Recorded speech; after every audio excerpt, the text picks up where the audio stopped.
Anti-counterfeiting trade agreement. The name is misleading. The original idea of ACTA is to internationally protect intellectual property. It's supposed to help prevent product and trademark counterfeiting, like fake copies of expensive goods, misusing trademarks, like using a well-known car brand on tampons, for example making General Motors tampons. It will safeguard research investments in development of products, e.g. medical patents or pharmaceutical products. It's also supposed to support artists and journalists and allow them to produce higher quality work and internationally harmonise copyright laws. Sounds great, doesn't it? But there's a twist. The Oxford English Dictionary defines a counterfeit as, quote, a fraudulent imitation of something else. But when a file is copied on the internet, it is exactly the same as the original, not an imitation, and it is not stolen since the original is not removed. The information is simply being shared free of charge, so counterfeiting has nothing to do with it. Let us explain. Intellectual property is never really defined within ACTA. It could mean trademarks, or it could mean any idea or information which later could be copyrighted, restricted and criminalised. This will have a tremendous effect on the internet as we know it. The actual ACTA text covers a huge range of topics and is very complex and hard to grasp. So we will explain what happens on the internet in a hypothetical real-world analogy. Imagine paying for a cookery course. During this course you learn how to cook some really tasty fried chicken. Then you return home and teach the recipe to your wife. But here's the catch. According to ACTA, you are now both criminals since you shared that information for free when only you had paid to learn it. The ACTA regulations are clear. When you're suspected of sharing copyrighted information, depending on the country you live in, then your access to any kind of courses will be blocked, you will be fined or sent directly to prison. But surely no one would find out that you'd shared the knowledge of the secret fried chicken in private at home. And you're right, under current law no one would. But ACTA deals with this through excessive surveillance. All your communication will be monitored, and not only yours. Your family, your friends will all be observed, just in case. But you don't need privacy, civil rights or liberties, because you have nothing to hide, do you? Now that you know the principle, let's see how it will be applied on the internet when ACTA comes into effect. You can imagine your internet connection like a conveyor belt running in two directions. Along the conveyor belt, packets of data are coming in and going out of your computer. Under ACTA, ISPs, the company you pay for access to the internet, will be forced to open up and inspect every single data package you send or receive to look for copyrighted information.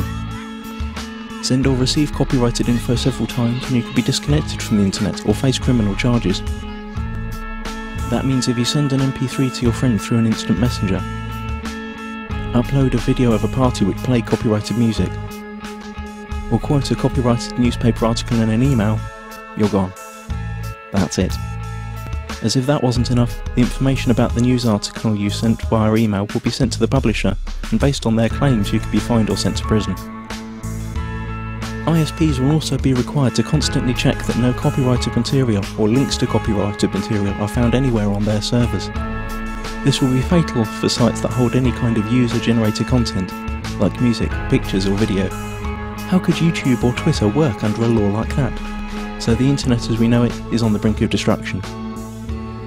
But at least you'd think that the money from all these lawsuits would benefit creative people. But musicians, writers, movie makers, journalists, software developers and researchers also lose, because they are now held by the same rules. Protected ideas now can't be reused, refined or developed any further. Even parts of sentences could be protected and made restricted by copyright. The whole agreement only benefits a small part of the industry, the so-called content mafia. Media publishing companies like the RIAA and the MPAA, who have long tried to solve the internet problem that threatens their obsolete business model. ACTA is the result of their lobbying within the governments that participate in the negotiations. Latest leaks indicate that techniques that bypass the planned content filter and blocking infrastructure will also be made illegal. And the worst thing? It's all done in secret. If you're European, it's even being done by people who haven't been elected by the public. You've already seen where this is heading on YouTube. Videos are unavailable in certain geographical areas. This obsessive copy protection is also a great tool for information suppression. Once all the internet filters and blocking techniques are in place, virtually all information tagged as copyright could be suppressed.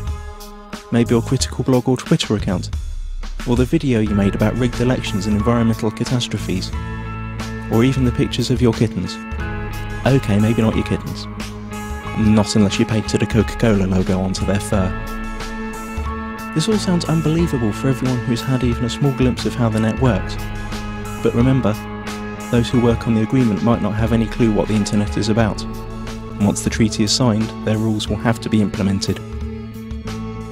The consequences we have to deal with are internet censorship, restricted freedom of speech, loss of net neutrality due to the restrictions of the use of certain protocols, total surveillance of all your online activities, loss of freedoms and restriction of civil rights, punishment like losing your internet access, and we will gain nothing. The time to act for the internet is now. Google ACTA. Load your tweets and photoshops, let it be known that no one messes with the internet, and take it to the streets. Stop the Kraken.